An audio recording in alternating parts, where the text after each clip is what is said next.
Hi, I'm Joyce Harper, and I want to welcome you to season 4 of my podcast, Why Didn't Anyone Tell Me This? Together with expert guests and those with lived experiences, we will give you some tools to empower you to live a life of good health and happiness. Welcome to this episode of my podcast. I have been dying to do a podcast about day raving forever, and I am doing it today. And I have been speaking to the brilliant Edele Andaya, day rave DJ, the woman behind the decks.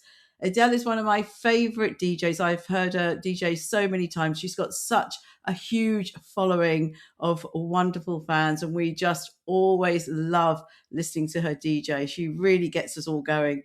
And she has played all over the UK, Europe, and internationally. In the UK, she's played at the Ministry of Sound, at KOKO, which was formerly Camden Palace, at Passion, at Studio 338, and a number of festivals. And she's been working with Graham Gold and Chris Bayne as part of the iconic club Peach. And it's going to be a great discussion today. We have been talking about day raving, about being a female DJ, and about cats. So enjoy. Welcome, Edele. Hi, how are you? I'm very well and so excited about talking to you about DJing and about day raves and all these exciting things, something that's very dear to my heart. So I have heard you talk about how you first started to DJ and also the story about when you bought your first decks. So can you tell us Yeah. about how this all started for you? Yeah, sure. How I first got into DJing was when I was around, I think I was 16 at the time. It was it's quite a sad story. But one of my really close friends growing up passed away. Basically off the back of that, on the day of his funeral, I went to his house and he had a pair of Technic decks. And I just went on them, just had a go on them and just managed to get them 2 records in time, not in sequence, but bang on in time. And my friends that were with me were like, "Oh, have you done that before?" And I was like, "No, never."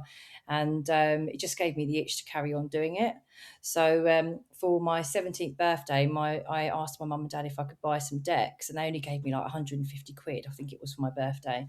And there was a record shop down in our town, and I went to go into the record shop, and I asked the guy in there, basically he was like, what is it you want? And I said, I want to get some record decks, and I said, well, this is how much I've got. Anyway, obviously not very much money. He said, if you can prove to me that you can mix on these decks, then I can give you these 2 Stantons, a pair of headphones and a mixer for 250 quid.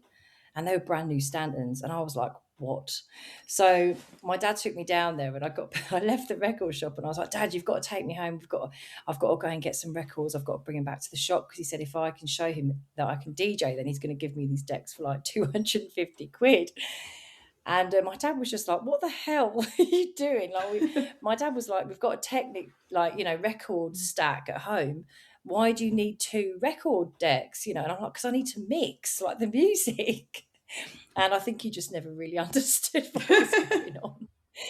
And then I went back to the shop anyway. So I went back in, and this guy was there. And as I walked back in the shop, there were some people in the shop, and he was showing them around. And I was like, just turned up with these 2 records. And I was like, well, you said to come back and show you that I can mix. I think he thought I was mad. I think he just didn't expect me to turn back up at the shop. So I went back in, and I went on the decks, and I showed him that I could mix. And he goes, well, made a deal sort of thing. And he said, well, basically, if I give you these decks, so you promise me that you don't bring them back, if anything goes wrong with them. And I was like, okay, fine. Why, sort of thing? And it's like, because it was his dad's shop. And I was like, what the hell? And then what's so funny about the story is, I think like a year or so after, I used to go to Frantic at Hard House Academy at Brixton Academy. And I was walking up the foyer with my friends, and this guy walks past me, and I was like, Martin. And I was like grabbing him, and it's really busy. And he turned around, I said, do you remember me? I was like, I bought those decks off you in the shop. And he goes, oh my God. And he was like, you promised me if anything goes wrong with them, don't bring them back to the shop. And I was like, I won't, I promise. I'd love to know where this Martin is now, because it'd be like, that was the start of it for me, really. And I just sort of taught myself every single day to mix on these decks. I didn't have like a table in my room for them at the time. I lived at home with my parents. I had them on the floor. I Oh did my 2 God. record decks on the floor in a mixer, and I would just like mix over and over again, try and get these, 2 tunes in time.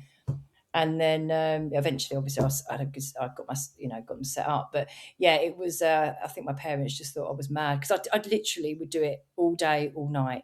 I had a part-time job at the time, and it was just like as soon as I got home, I was on them for any hour in the day. I had free, I'd be on the decks. So yeah, that's how it all started. So quite a long time ago now.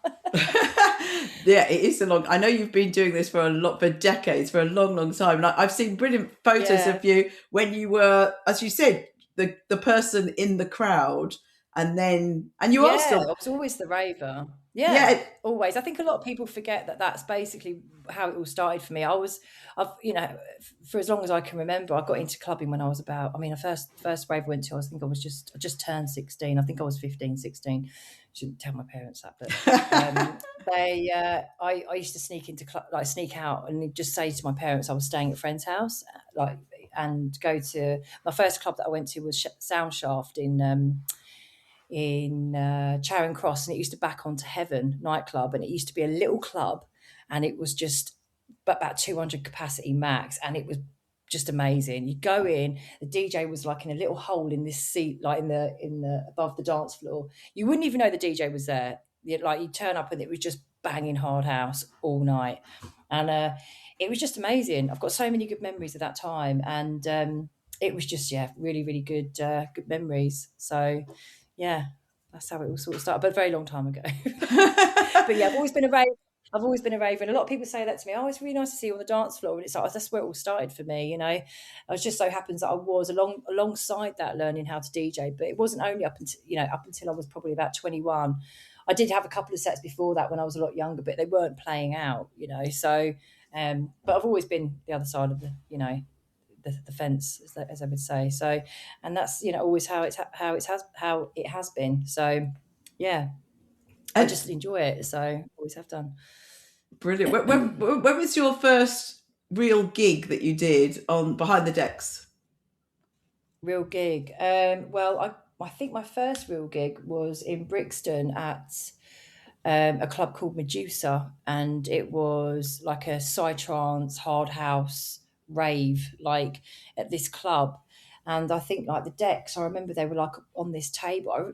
From memory, it was almost like they were on like a decorating table, but they couldn't have been because it would have taken the weight of the vinyl, the decks. But it was something similar. And my best mate came with me, and I remember she was dancing, and she nearly knocked him off this table. It was just like insane, but it was like a real underground vibe rave, so quite a dirty club, back in Sweatbox, it's from what I remember.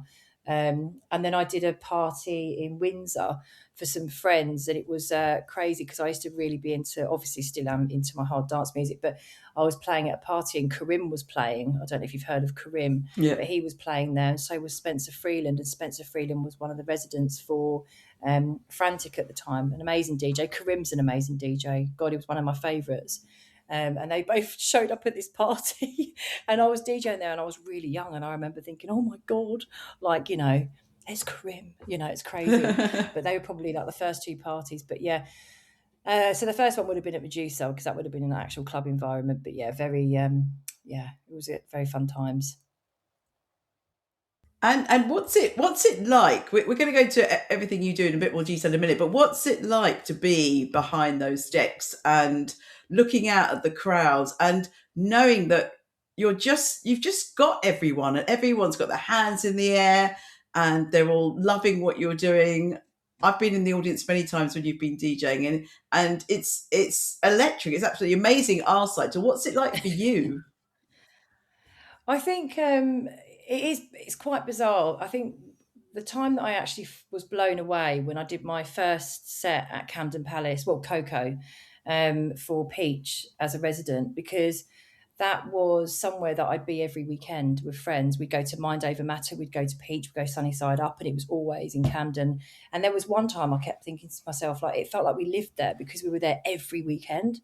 It was insane. This was, just how it was back in the day. But it was just bizarre for me to be the other side when I did that set and look out into like the crowd and just think, well, I've got so many memories from that time, you know, from way back when, of being there with friends that are like still here now, but some that aren't here anymore.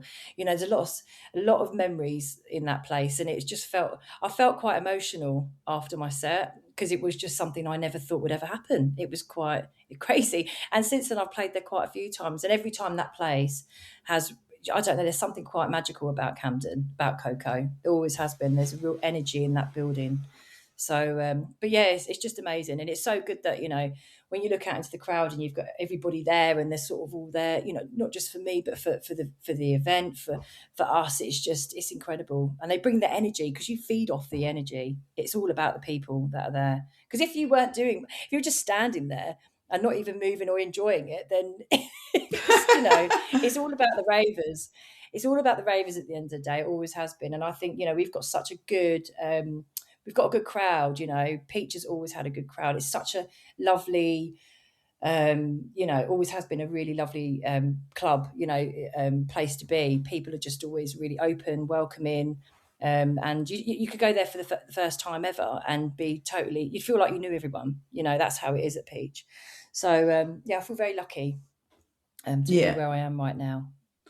Yeah, it is. I mean, I know what you mean about being feeding off the crowd. I mean, I give a lot of public lectures and I feed off the Yeah. crowd. I love that, but I don't have half or quarter of the response that you have. I don't have people screaming and dancing, so I can imagine that Oh, it's amazing. And also, I can't call it KOKO. I can still call it Camden Palace as well. I first went there when I was 17, and going back to those venues is amazing. And for me, Ministry of Sound, I had my 30th birthday in Ministry of Sound and then my 60th birthday in Ministry of Sound. So wow. it was totally hilarious. But how do you think that the rave scene has changed over those decades that you've been involved? I mean, I can remember when I was in my 20s raving, and I was always wondering, wow, I wonder what it'll be like for future generations or my kids. You know, I wonder what they'll be doing. And actually, Yeah. I feel like I'm doing pretty much the same thing. How's Yeah, it for you? I think it really depends on the actual event. I think say for example, Peach still has that nostalgic sort of feel behind it because a lot of people that still go, people that went back in the day, now they bring their kids. The music's nostalgic because it's classic, so you've still got that vibe.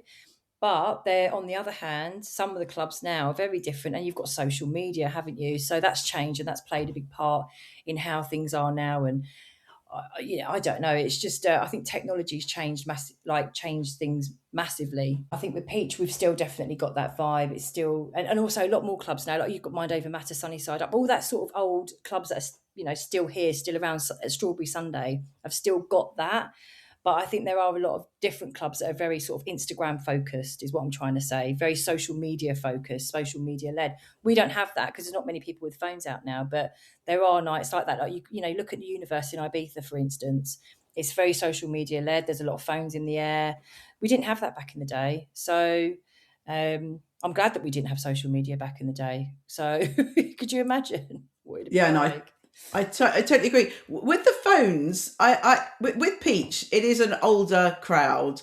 There, I mean, Yeah, it's an older crowd, definitely. yeah, you're younger than me, but most people are, give or take, either side of my age. So I'm 63, and there are people that are older than me. There's lots of people that are younger than me, and there are some younger people there, but they're normally fitting in with our vibe. But I haven't been to some of those events I think you've been to that are social, as you said, social media driven. And are those Yeah. ones with the phones and things? Is that a younger crowd that are that I sort would of? say so, yeah.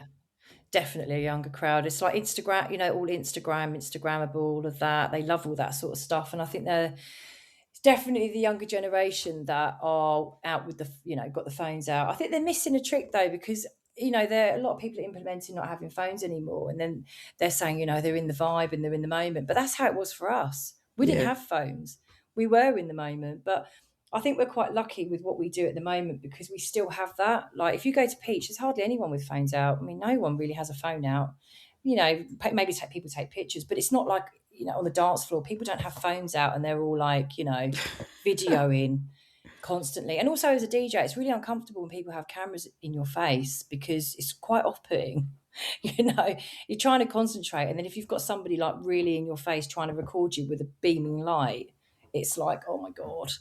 So I'm quite glad that we don't have that, and even with the events I'm putting on now, we try and push, we are pushing that. We're not putting, it's not about the phones, it's not about social media, it's about being in the moment, it's all about the music, so yeah. Totally agree. No phones, everybody. No phones. I think it's the way forward. I do, and it's coming up a lot more on my social media now about people not taking their phones. Now let's go back to when you started. So there were not very many women DJs around, and I have seen a real explosion, and I really love that. So how's your journey been as being in a woman DJ, a female DJ, in very much a traditionally space that's been dominated by men? Yeah, I mean, when I first started DJing and playing out, I was pretty much like the only female on the lineup, on a lot of lineups. But that's definitely changed now. You're seeing a lot more female DJs come through. But I mean, over the years, there's been so many, DJs that I've looked up to, that have paved way for the likes of us as females, which has always been, for me, inspirational. But yeah, it's definitely changed from when I first started DJing, I would say. Yeah, definitely. Which is a good thing. It's a positive. We still need more female DJs on lineups, I would say, though. We've got enough for them to be a 50-50 split, but it's still, maybe two to however many men there are on one, so we still need to sort of change that element, I think, on a lot of lineups. But it is changing for sure. I mean, if you look at the techno DJs right now, I mean, you've got Charlotte DeWitt, you've got Amelie Lenz, and they're sort of leading the way, aren't they? I mean, God, it's just amazing. I think it's great to see, because you wouldn't have seen that like 10-15 years ago at all. So it's good. So girl power is what I say. I love the girl power. I really do. And Marianne Hobbs, she does a lot of this as well, really promoting female DJs. And I think it's absolutely brilliant. As you said, Charlotte DeWitt, one of my favourites. Nina Kravitz, there's just Imogen. Nina Kravitz, 100%. Yeah. Oh, they're banging it out. Loud, all of these DJs, Lisa Lashes, Lisa Pinup, Anne Savage, all these women that have paved the way for us, for the next generation.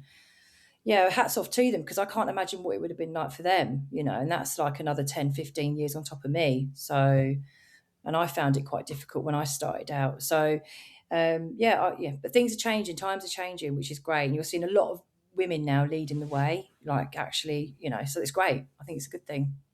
Yeah. Definitely. I do as well. It's totally brilliant. Now, I really wanted to talk about day raves. So we call them day raves, and I've been going since before COVID to day raves. And for me at my age, I like to go to bed. I like to be in bed before midnight. Oh, but whenever I say to everyone I go day raving, they either say, "Oh, what's that?" or "Really?"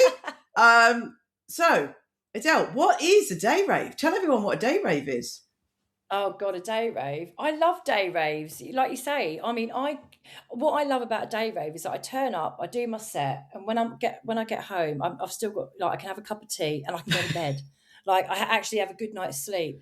I can't think of the thought of doing anything now, like in the night. I just don't think I could do it. It's a knock-on effect for the week for me, and it's the next day. I think it does ruin the next day. I don't want to go to bed, like come home from a club at like 7, 8, if it finishes at 6 in the morning, and then go to bed and miss out my whole Sunday.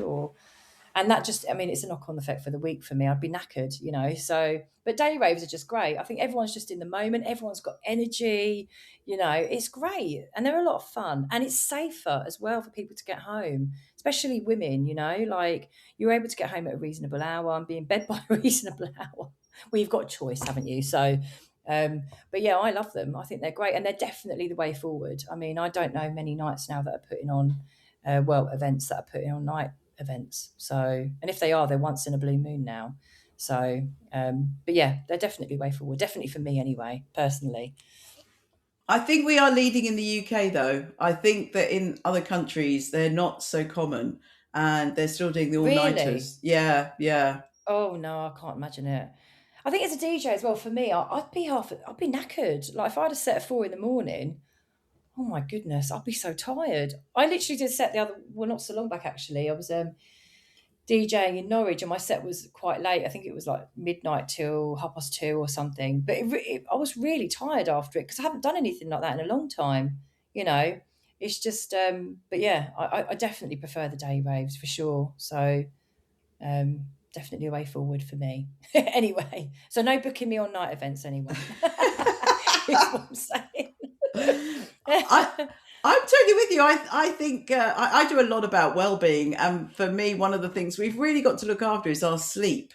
And if you stay up all 100%. night, you are as you said, God. you're messing up your sleep for days. It takes days to recover from Yeah. that. And we always used to talk about the Tuesday blues when we were younger, when we, in our 20s, when we were raving. But part of that was definitely because we stayed up all blooming night. Yeah, it's a lack of sleep. I mean, God, it just, I can't think of anything worse now for me. I need my sleep, and obviously I work in the week, so I have to be, I can't be half asleep while I'm working. So, but no, I think I think a lot of us are a lot older now than we used to be. When you're younger, you've got all the energy. So I suppose there are nights that actually still do the all-nighters, but they probably cater for the younger audience. But for anyone older, I don't think it's not good anyway. Like you say, it's not good for your health. So, not for me. No, definitely not. The youngsters can be with their phones at the all-nighters. Yeah. I mean, God, we were like it back in the day. You used to sometimes go to like an after party. I'd leave one 7 a.m, and go to another one. Yeah. I can't think of anything worse now. I really can't think of anything worse. And I'd love to know how the day rave really started. But if you think about festivals, so we were both at Timescape Festival, which was my favourite festival last year, and I've already got tickets for this year. Lovely, yes. But at a festival, we always were dancing during the day, and that was outside in the sunlight. So it just makes sense, doesn't it? Yeah, there's something quite nice about dancing outside, I think, as well, with the music, and if it's sunny and it's just fun, isn't it? So I do like that. I think if you've got the weather, you're doing okay. I mean, I did Timescape and it was pouring down with rain. Did you see my set? Yep. I turned up. Everyone thought I was like this weather witch because as soon as I turned up, the rain had stopped when I started playing, and then when I left the next day, there was a storm. There was a storm. So my friends were saying, you must be this like weather witch. You've come in and stopped the rain for your set, and then when you've left, you've like it was a bad storm because they stopped the festival. I literally just drove out, and then it was like thunder, lightning. My friend was like, "Did you just do that?" I'm like, "No." Now I know. It was definitely your fault. It was quite mad. Yeah, I hope it's good weather this year because last year I think that is the only downside to being in the UK is that we never know with what's going on with the weather. You're never guaranteed. But we did have spouts of sun there, didn't we, through the day? And it got really hot at one point. I remember it was really hot. And I thought, geez, you wouldn't think it was like raining, like pouring down with rain about an hour ago. And then it just got really, really warm. And then the next day it poured down again, had a massive storm. So, but no, I'm looking forward to this year. It's a good lineup. There's a lot of people on that one, not that I know. So, and it's always great. And I really like how they've done it as well. So, yeah. It'll be a lot of fun, I'm sure. If anyone wants to come to Timescape with us, we will be there in the wood. I love being in the woods. Yeah, they're still selling tickets as well. Like, yeah, it's great, isn't it? There's something quite magical about being in the woods as well. Yeah. Just enjoying yourself. It's all like open and yeah, it's a lot of fun. So that'd be good. I'm looking forward to that one. There's quite a lot going on this year, but I am looking forward to Timescape, yeah. Sure. Well, yeah, when you obviously drove out and the thunderstorm came, they told us to all go back to our tents. Now I'm okay, I'm in a camper van, but I thought, are they safe in a tent? No, probably not. I was like, oh my God. Goodness. Yeah, get the car. I'm terrified of lightning and thunder. I've always been terrified of both. And when I was walking to my car, I was with my friend Martin, and I was like, I could see like lightning coming, and I was like, oh my God, I was absolutely terrified. I think if I was in the field with all of you guys, I'd have freaked out. I'd have been like, oh my God. I mean, it's a really dangerous place to be if it's lightning, and so yeah, but no one got hurt, so it's all good. So no, let's just hope there's no storm this year. it literally was a couple of minutes, and then they let us all back in again. And the rain didn't dampen us at all. We were all No, everyone fine. was still in high spirits, weren't they? Yeah, Everyone was really enjoying it. I think everyone really. I think that's the thing about festivals. It's like when people like Glastonbury and stuff. And I went to Homelands years ago, and I remember it was really raining, but everyone was just getting involved, and they were actually dancing in the rain, in the mud. yeah, So I think you just lose yourself in nature. I think it's people just lose themselves, which is great. I mean, I didn't dance in the rain. There was a girl actually, she was wearing all white and she got stuck and she landed in a puddle of mud at Homelands. I've never forgotten it. And me and my friends were like, oh my God. And she just got out and she was literally just I mean, wearing white to a festival though. Crazy. But crazy. that was unlucky. Yeah, it was. And it was freezing. It was so cold by the second day. I remember me and my friends were in the toilet. I thought it'd be a good idea to take my socks off and my trainers because they were drenched. And I thought I'm going to wring my socks out and put them back on.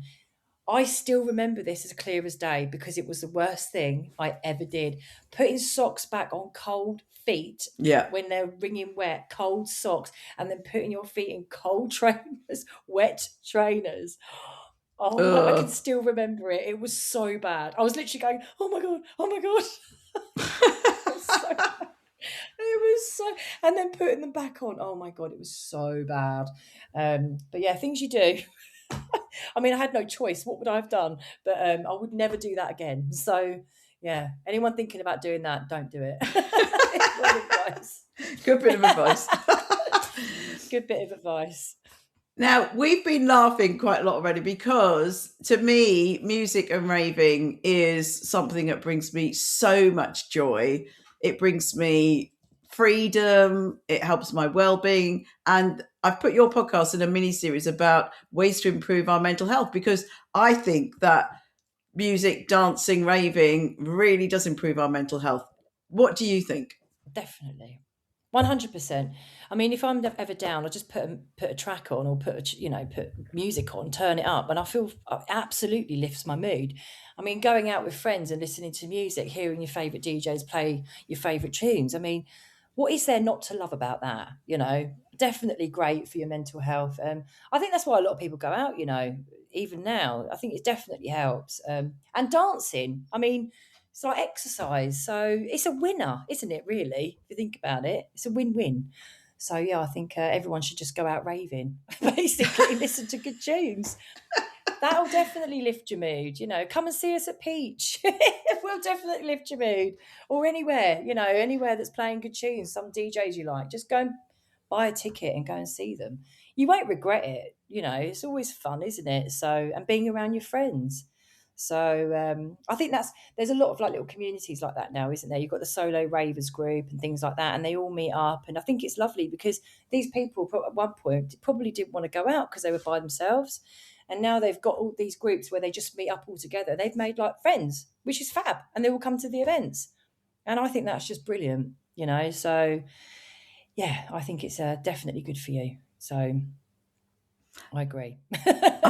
I think that's definitely a good thing about social media. As you say, there's all these groups, who's going where, who's going here, there, and then and then you can easily connect with people that you met. I've so many of my friends, people, Oh, so many of my friends, long term, some of my friends for over 30 years were people, a lot of women I met in the loo at a club.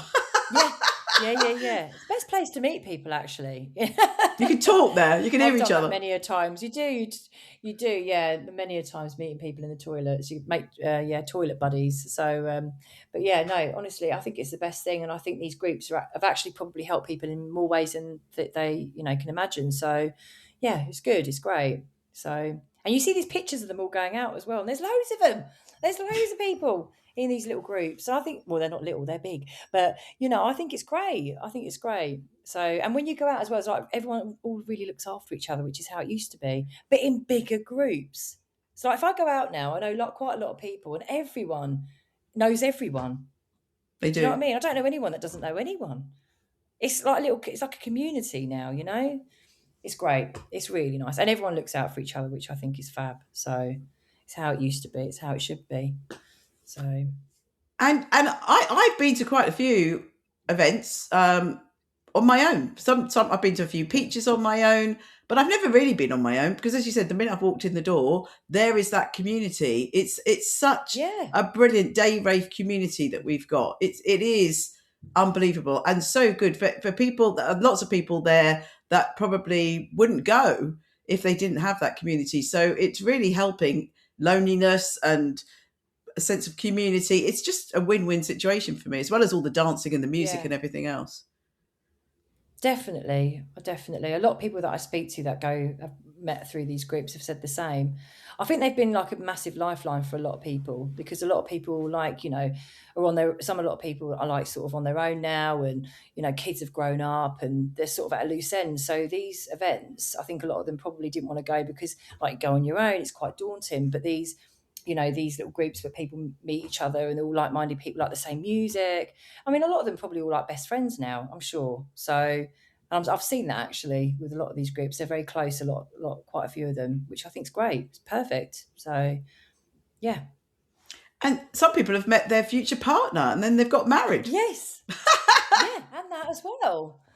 Yeah, definitely. There's a lot of people that have done that, haven't there? There's quite a few people that have met their partners back in the day, brought their kids, the kids come along now as well. And I think it's great. It's definitely, it's really nice when you see that. There's a lot of people at Peach like that, actually, that bring their kids and they go, yeah, this is my kid. Me and my husband met here 30 years ago. And you're like, wow. And that's just lovely. There's a lot of people like that I've met, actually, that bring their kids and they go raving with their mums and dads. And I think that's great. It's brilliant. I love that. We did not think we would do that. We really didn't. I never thought we would do that. Do your kids come out with you? Oh, yeah. One of them's been out. They used to always come to festivals. I always took them to Latitude from when they were about 2 or 3. I used to take them on my own sometimes. Well, a lot of the time on my own.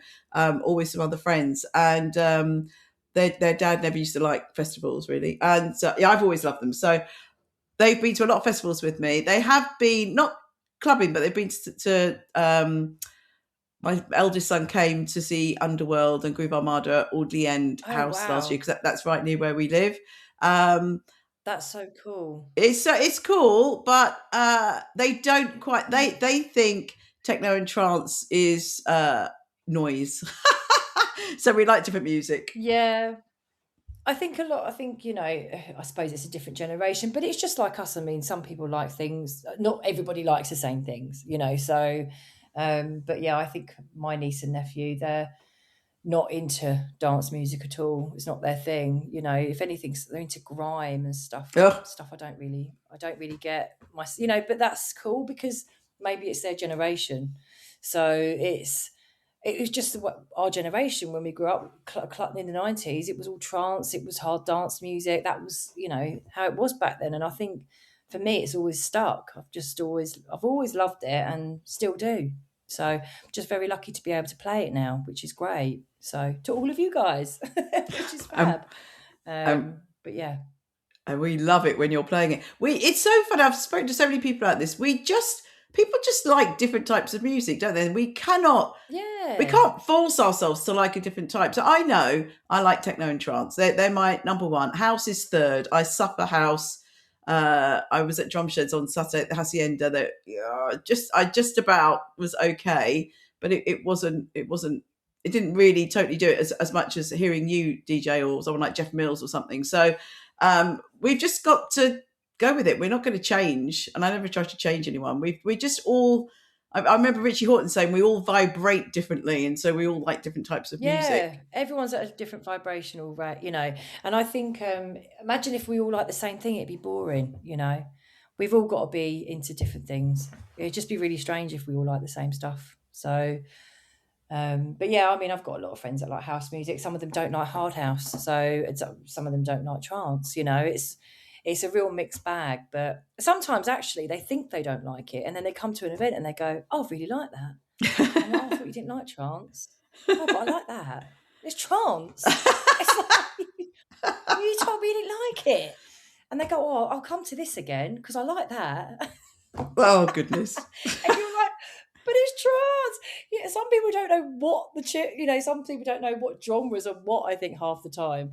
They think they don't like something until they hear it, or they may have had a bad experience listening to type of a genre of that same music, but just didn't like a certain track.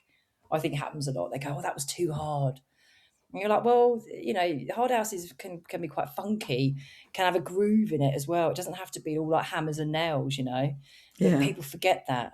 So, but then if they go to an event and it is like that, driving quite hard all night, which can be, they go, I don't like it. So, but then if you hear it and it's quite funky, Fearsome guys, their music is very funky. It's got a groove, it's got a soul to it. I think a lot of people go, oh, I really like that. But then it's just a different sort of, I suppose, within a genre, it's a different type of sound. So, yeah, but I think if we were all the same, it'd be boring. So I think it's great that everyone likes different stuff, which is fab. But I'm quite eclectic. I like a lot of things. So a lot of music, all different types. I wanted to ask you what it's like to prepare for a set. Have you got a sort of process that you go through, or do you just go and read the crowd and change as you're there? What do you do? Okay, so I never prepare for a set. I just don't do it. I literally have a load of tracks that I load up onto it's a USB now. If I do a vinyl set, I'll bring a load of vinyl, but it's all about reading the crowd with me. Like I turn up and I just go by the energy in the room, because it's really difficult. If you say you plan a set and someone before you plays like two of the tracks, then you're like, what are you going to do? You really need to think on your feet when you're a DJ. You have to be able to read a crowd. You need to be able to feel the energy in the room. I think it's really important, and that's where I got, like, literally that's all I do. And it's worked so far. So I think it really helps that I've been the other side of the fence, like, because I'm a raver. I know in my head I'd like to think that I know what I'd like to hear, but I also know what I'd like to think I know what you'd like to hear, because I've been there. So it's like, and I'm still there in a sense. And I know if I can, I don't know. That's just how I've always done it. And I think, but I'm not sort of saying you shouldn't plan a set, because some people do, and that's totally fine as well. I think it's just how you work, and everyone works differently. So, and that's cool, but it's just, I just don't do it. But yeah, I actually don't like using USBs. I find it really difficult with vinyl. When I used to turn up with a vinyl with my record bag, you knew a track because you'd see the sleeve of the tune, so you'd be able to go, oh, that's so and so, because I know what the vinyl sleeve looks like, and that's how I do it, by memory. But when you've got a USB and they are loaded full of tracks, I mean, you've got thousands of tracks on USBs, and you're, say, you've got a set and you're going through it. Sometimes I'm daydreaming and I'm going, oh my God, I've got like 2 minutes left, or a minute and a half. I haven't even picked the track yet. And I'm Oh like, I God. can't find it. I've done that before. And I'm like, oh my God. But we're okay. We managed to get there in the end. But it's just because there's so many. It's like sometimes you're just looking at a screen and you're like, you can't even read the screen because there's so much going on. You're whizzing through all the tracks. But yeah, I've always done that. I do love playing vinyl sets though, because that's just, for me, it's just what I taught myself in the beginning. I feel really at home with vinyl, and I always believe that in my head there's nothing could go wrong, because you've got a mixer and you've got two decks, and that's it. Whereas with vinyl, it's all digital, and now everything's all plugged up to record box. Another thing I really don't like, I hate record box. Anything like this, I really just start. I think, oh God, I just want to play music. I don't want to have to go through all this and updating all these files and and it is a pain, but it's just how it is. And everything changes, and you've just got to go with the times. But with vinyl, you've got two records, and they're on the decks, and you've got a mixer, and that is it. And that's just, for me, how I like it, because you don't have to worry about anything. Nothing's going to go wrong, unless one of the decks isn't earthed properly, but that's about it. But with the USB, it might. Oh, I turned up at a gig once and download a load of tracks. This is when there were CDs. You Oh used to yeah. burn tracks onto CDs. Oh my goodness! I turned up at this gig and the CDs didn't work at all. They didn't read, so I had to use my friend's music. I turned up and I was just so excited to play all this music, and then I was like, none of them worked. None of the CDs would work in this thing. I was just like, oh my God, so embarrassing. So I had to use my friend's music. Thankfully, it was okay. But God, this is the sort of stuff, could happen. Not now with CDJs, but like USBs not reading, or it's just it can happen. It's technology. It can easily go wrong, and which is quite stressful at times, especially when you're there and you're like, oh my God, it's like luck of the draw. Is my USB going to work? Am I pulling the right one out? That's another thing. when you're DJing and someone's with you, it's always like press the button. You've got to press the button to release the USB, and it's always like, is the music going to stop? Oh God. Because it does. It jars.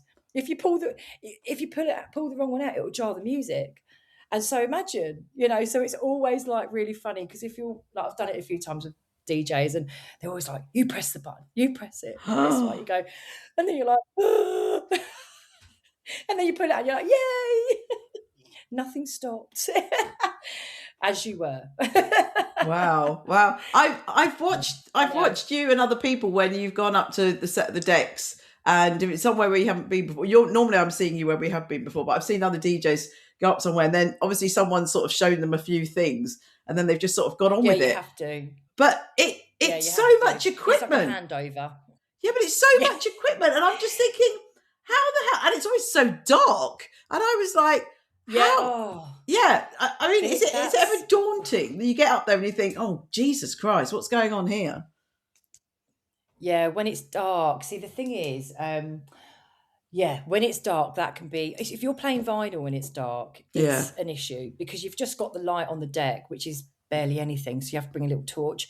But if you're playing a vinyl set, it's hard work, because you have to read the vinyl, and it's difficult if you can't see it.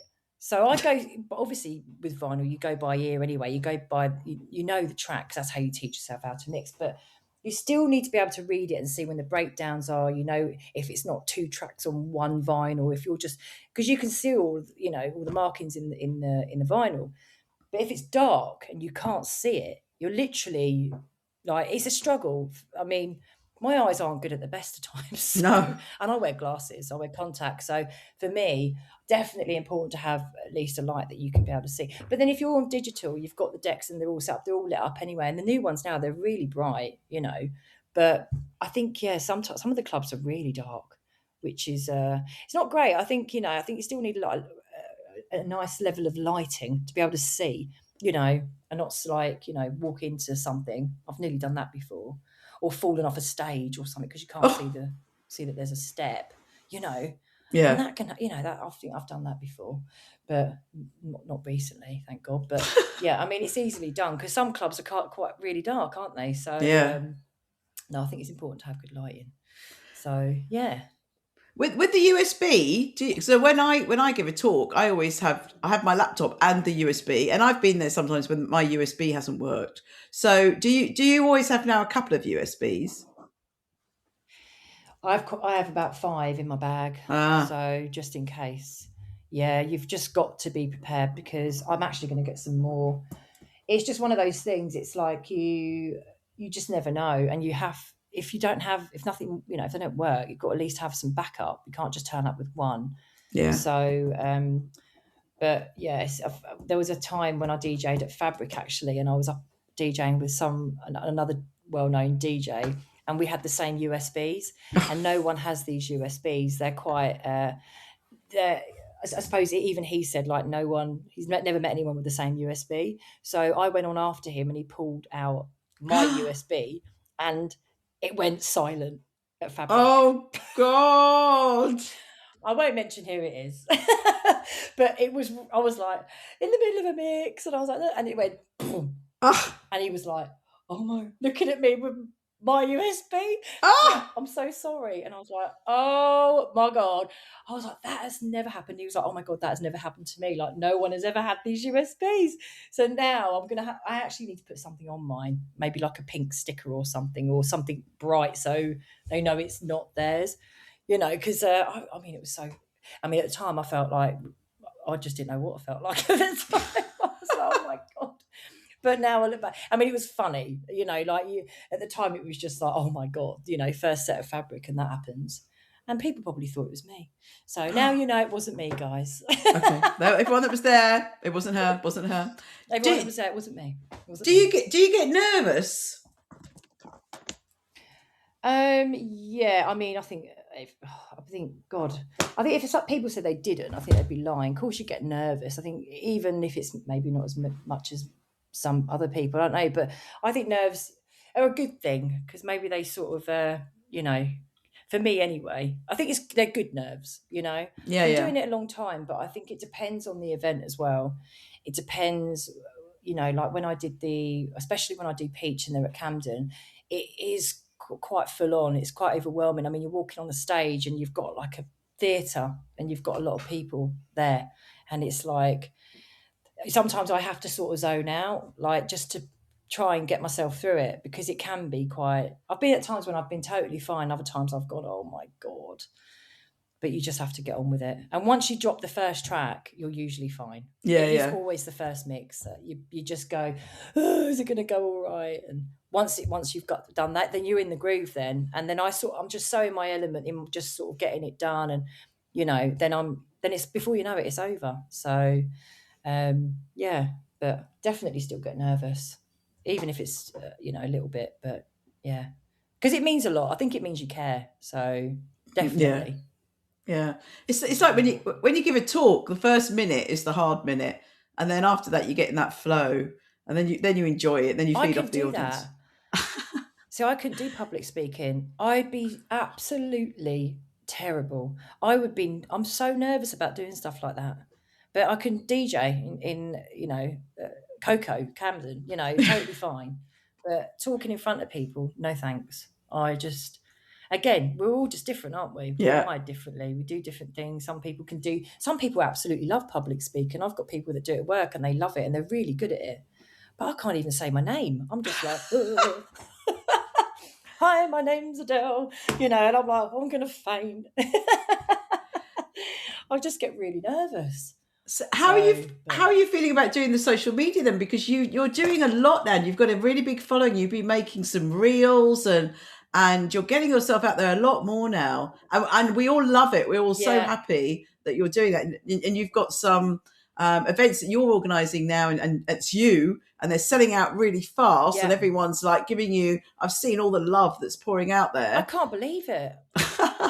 Honestly, I'm so blown away. I've got a manager now, so he's been helping me, and we've been working together since I think it was October, November last year, and there's been a lot of shift in my socials because he's been helping me with a lot of it. So I've needed the guidance, and I think I've realised so much that you're surrounded by the right people and the people that want the best for you. You're going to do well, So, and I've definitely got the support. I mean, Graham and Chris have supported me from the get-go with Peach, and they've always believed in me. And Dexter's now there to put me on the next sort of part of my journey, which is sort of pushing me up a bit more to try and get me in front of more people.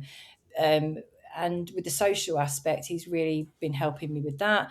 I've put on a couple of events now. I mean, I was really nervous about putting them on because I was so nervous about the first one, and I was just worried that, I didn't think it would sell out, and it sold out basically within 7 hours. Yeah. Which was incredible. And I was like, he rang me the next day. He was like, you've sold out. I was like, what? I was like, you've got to be joking. And he's like, no. And I thought, I literally couldn't believe it. So I'm really grateful. And I just still can't believe it. So now we've put on another event in September, because there was people wanted to come to this one. There's a lot of people that couldn't make it, and there's a waiting list. And we realised actually we could go bigger with this because there's a lot of people that actually want to be there. And I just didn't realise it at all.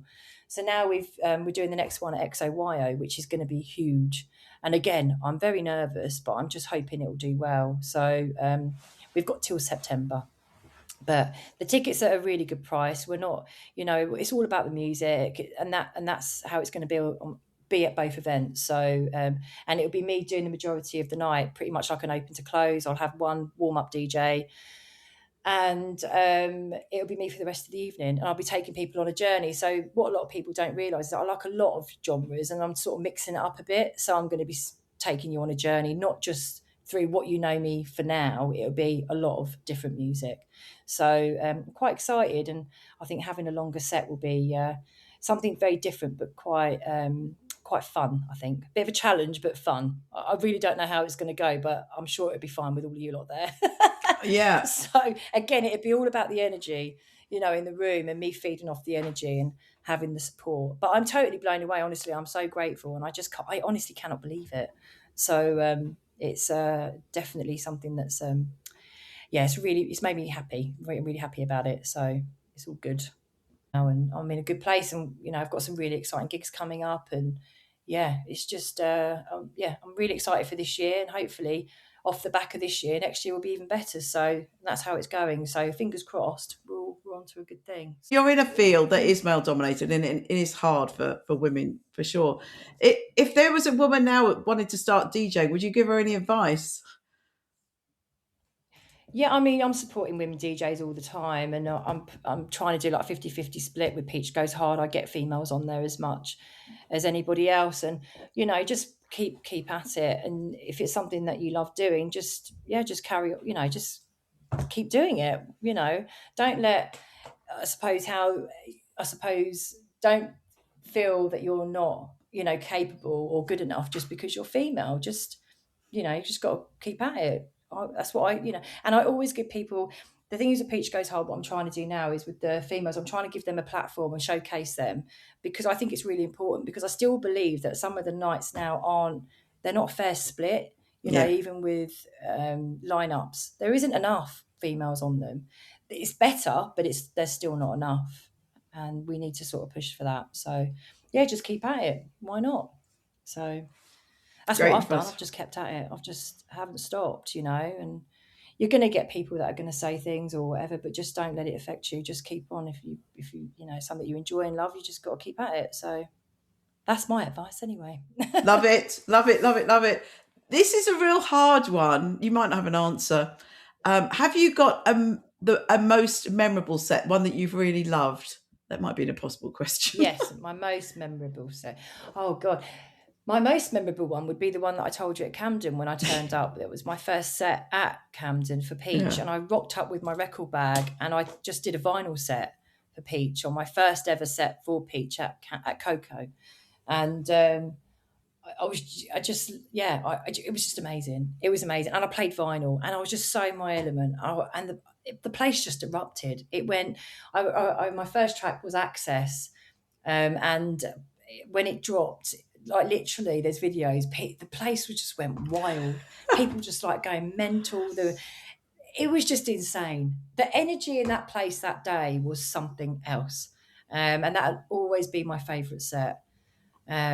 Just for those reasons. And all the tracks that I played were all my vinyl that I bought when I was young.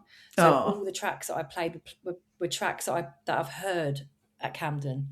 So I really wanted to sort of go back to what I remember from my days and bring those tunes. And it was amazing. It was crazy. So, and I've just always, like, when I look back at that gig, it was brilliant. Definitely my favourite set. So, yeah. After your set, you must be, you said you're buzzing. You must be buzzing so much. What do you do after your set? Oh, God. Well, after my set, usually I drive home. I have to drive home because obviously I'm normally on last. Yeah. And I don't drink at my events or anything like that. I'm sort of just gearing up to my set, and maybe I'll have one drink, but that'd be about it. So, and then I drive home, and then I have a cup of tea, and then I go to bed. And it's always a joke me and Dave make, because we're like, did I just like play at Camden last night in the main room, and then now I'm like at home having a cup of tea with my cats? It's so weird. Like, it's like worlds apart. And then on a Sunday we'll go to the local garden centre, and you think, just played at Camden last night. No one would know that. Just played at Camden with Graham and Chris and everybody, and then now I'm like just in a garden centre picking some, I don't know, flowers for the back garden. Not very DJ cool, is it? It's like we'll go for a walk, or it's just something so. They are very worlds apart things, you just think, if you said to somebody, what were you doing last night? Oh, I just played at Camden, or, they just go, what? You go, yeah. Literally just, it's bizarre. I say it to David all the time. You wouldn't think it. You just, or we're just driving home, just, and then you come home, you have a cup of tea. I always love to have a cup of tea when I get in. I have a cup of tea, I play with the cats, because I miss my cats. Every time I'm out, I miss my cats. I'm always on the Ring doorbell thing looking at my cats all day. Even at the events, I'm like, the cat's all right. Dave's like, the cats are fine. And then when I get home, I just play with the cats, have a cup of tea, and I go to bed. Oh, brilliant. And then that's it. It's literally, that's it. That's my life. So, but that's basically how I have a bit of downtime. But you are buzzing after your set, obviously. It's a massive adrenaline rush. Yeah. Sometimes I think, I can't believe I'm doing this. It does feel like you're having an outer body sometimes. You're going, is this actually happening? It is a bit mad, but it's fun. I'm enjoying it while I can. None of us know how long we got here, so you just got to enjoy your life while you're here. That's it. So I'll do it for as long as I can. We hope so. And when you're DJing at home, what do your cats think about the music? Oh God, DJing at home. My cats literally sit on the decks. I see them. They don't want me to play music. And then I'm so like, I can't like then wake them up. So I had my decks in here, I had a studio, and I put this all together, and then they'd come in here with me and they'd sleep. And then I'm like, I can't play the music. So then I feel bad kicking them out. So I thought, I'm going to put them downstairs. So now they're all set up downstairs with the records and everything, and now they sleep downstairs. It's like they do it on purpose. They do.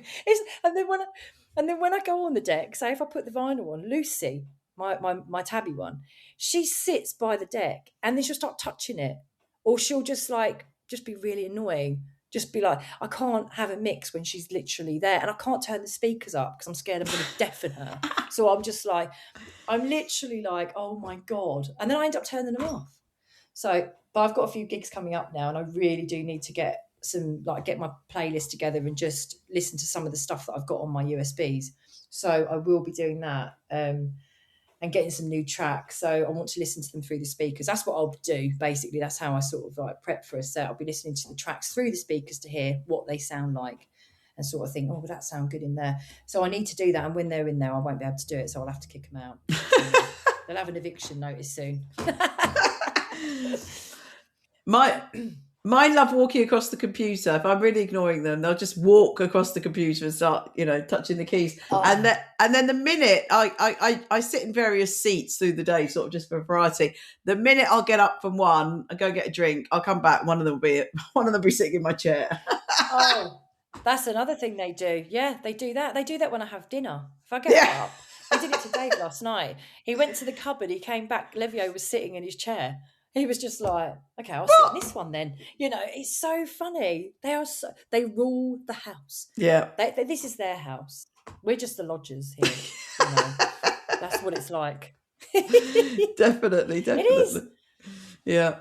Now, I know that you're, as well as organising your gigs, which we're all very, very excited about, you were going to make some music. Have you been making some music? You got a track out, haven't you? Yes, so I have been making some music. I have been making some bits, but I'm actually back in the studio with the Fearsome guys, so Gav Adam and Darren Zebedee, and Agent Jack, which is Paul Norris. So I'm in the studio in March with them, and we'll be cooking up some music, and that'll be hopefully ready for my event. So I just love their sound. I think it's great. They're amazing. So, and they're good friends of mine. So I'm going up to see them, and I'm spending a couple of days in the studio, which is going to be a lot of fun. So I do need to get some new tracks out for my events and also some of the events I've got coming up. I've got so much going on this year. It's just trying to juggle everything, and having a full-time job on top of everything else is quite a lot. So I do, again, need to get a lot of sleep. So it's like probably going to bed at 9 every night in the week, just to get my beauty sleep in, and then it'll be all weekend. Most weekends now pretty much booked out. So, but yeah, there's a lot of stuff going on. But yeah, back in the studio in March, so expect to hear some things coming out soon, which would be exciting. Yeah, we are definitely going to be very excited for that. Definitely. Yeah. Now, I've got my final few questions. So I ask all my guests what makes them happy and where is their happy place. Oh God, my happy place is at home with my cats and my husband. That's my happy place. That's honestly, it is. I love being at home. my cats are my babies, and obviously being at home with them and Dave, that's my happy place, you know. So home is where the heart is, definitely. With all my tunes and my decks, I've got everything here. I've got everything I need. So, Love it. yeah, that's definitely my happy place for sure. I would have more cats if I could. So I don't think Dave will let me because I've got 3 now. The plan was just to have one. Then I got another one. Then I thought I'll get another one, and then yeah, I don't think I'll be allowed anymore. But you never know. Never say never. Don't tell Dave. Sneak them in. Exactly. I've got mother and her babies, so mine are all related. Oh, I know, it's very cute. did she just have 2? No, she had more. One of them died, and the one that died was the one that we then bred again. So we had a granddaughter as well, and the granddaughter was my favorite, and then she got run over. Oh, so at one point we had 5. No. Yeah, Oh, I know, terrible. That really upsets me. We've got protector pet in the garden. It's fencing. Yeah. Because Levio actually is he got really poorly, and we almost had him put to sleep. Bless him. He lost all his mobility. He's from Ibiza. He's a rescue cat. Yeah. And we had him like maybe a couple of months, and then one day he just couldn't get up, and I went to lift him up, and he just fell back down. So I was like, oh my God, what's happened to him? And we took him to the vets, and they were like, oh, he might have a bit of cat flu. And then we had his bloods done. Then they said he had cat coronavirus, which means you have to have him put to sleep. But in the meantime, while he was poorly, we didn't really know what was happening. Basically, we sent his bloods to a neurologist in Bristol. There's like a clinic there for pets. And we were like, yeah, because they think it might be his brain, you know, something going on there. And then the day we actually had him booked in, he was booked in at 4:00. They rang us at midday and said, please do not, no, they said, we've looked at his bloods. He hasn't got what they've said he's got.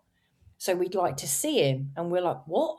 So we got in the car and drove all the way to Bristol, and we had him booked in at 4 to be put to sleep. Can you imagine if it was the other way around? God. So we took him to Bristol. It took us 5 hours to get there in the car with him. And I was just distraught because I thought we can't have been given this cat. I believe he's been given to us for a reason. We can't just have him for 2 months or something and now he's going to be put to sleep. This doesn't make sense, you know. So they said, right, we think it's this thing. It's polypath. I don't know. It's a long name. It was some sort of virus. And they said, we want to put him on steroids and then we're just going to have to go from there. And then within a month, like 3 weeks, he started to walk again slowly. And then one day we're in the front room and he jumped on the window ledge. And we were like, oh my God. Honestly, I was literally picking him up in the night, putting him on the cat tray to go toilet, picking him back up, putting him in his bed because he couldn't walk. I was like feeding him. I was putting him, I made a little bed by the window so he could look out and see the birds. I bought like a little cat, pushchair.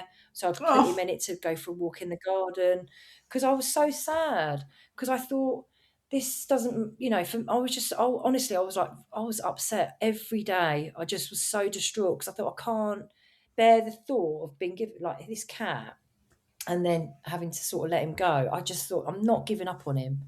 I'm not doing it. And now you wouldn't believe it. You wouldn't believe he was poorly. He runs around and he's fine. Obviously we keep an eye on him, but you wouldn't even think he had that wrong with him. So I think they're quite resilient cats, you know. And because of that, what I was saying about the protector pet, because he was poorly, they said if you did let him out and he got stuck somewhere and he was on medication and we couldn't get to him, he would have possibly passed away, you know. So we were like, well, we're not doing that then. We don't want to risk it. So we got this fencing put up. But actually, it's the best thing we've ever done because they all go out there now in the garden and we don't worry about them being hit by a car because that does happen a lot around here. And I couldn't bear the thought of it. You know, if they didn't come back one night, I wouldn't be able to sleep. So I'm a real cat mummy, you know. They're my babies. Oh, they're my babies. I don't have kids, so they are my babies, you know. Yeah. So I do love them, but yeah, I'm sorry to hear about your cat. That's sad. That makes me sad when I hear stuff. I know it was a long time ago, but it was really, really sad. But yeah, we've got mummy and her daughters, and they're all good. They're all good. Now, my very, very last question, and some people say this about themselves, or some people say it's more generally. But what advice would you give your younger self or a younger person? Oh God, what would I? Well, my younger self, I'd probably tell myself that it was always going to be okay, because I think, God, being young, like, and I never would have known all these years later that I'd be doing what I'm doing now. But I'm so glad I didn't give it up, because there were times when I wanted to. Because there were times when I'd be DJing to nobody, many times, and it's soul destroying. And I'm so glad that that inner voice was sort of telling me, no, you just got to keep just keep going with it. Believe in yourself, basically. Believe in yourself, I think, would be the best advice. But yeah, I'm glad I never gave up, because I was saying it to Dave yesterday. There were many times when I felt like doing it, and I'd be so you get really down. You'd think, well, this isn't really going anywhere. And there are a lot of people that are really good out there that aren't getting the chances, or not getting the break they deserve, which I think is a real shame. And that's why, with the Peach Goes Hard stuff, even with Peach, Chris gives people opportunities for sets there, and I try and give people opportunities for sets at Peach Goes Hard, because I want to showcase people. I want to give them the opportunity, because I think sometimes that's all it takes. Because Graham believed in me and he gave me an opportunity, and if it wasn't for him or Chris, I wouldn't be here now, and I wouldn't be doing what I am now. So I'll be eternally grateful to them. So yeah, just believe in yourself, and yeah, never give up. I think be my best advice. I love it. That's a brilliant place to end. You've been so inspiring, and I've learned so much about the little things I didn't know about what goes on in the DJ scene. So that's been absolutely brilliant. And I can't wait to be dancing to your set again soon. Oh, brilliant. Well, thank you for having me. I've enjoyed being on your show. So Thank you so much.